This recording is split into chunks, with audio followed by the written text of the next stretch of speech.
ቤተሰብ አንተን እየጠበቀህ ነው አይደል? ልክ ራስህን አበርትተህ በትልቅ ሞራል ልትሰራ ስትወጣ ደግሞ መንገዱ ጥምም፣ ስራው ዝንፍ፣ ጓደኞችህ ልውጥውጥ እያሉብህ ሁሉ ነገር ግራ እያጋባህ ነው አይደል? ይህ ወጣትነት ይባላል።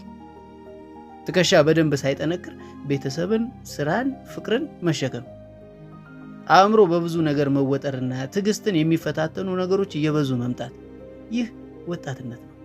ግን እናልፈዋለን፣ ምክንያቱም ጠንካሮች ነን። እናልፈዋለን ምክንያቱም ፈጣሪ አለልን።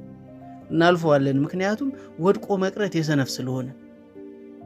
ዝም ብለህ አስበው ይሄን ጊዜ አልፈው ስትስቅበት፣ ቤተሰብ ሲኮራብህ፣ የምትፈልገውን ስታገኝ፣ ሁሉም በጊዜው ይሆናል።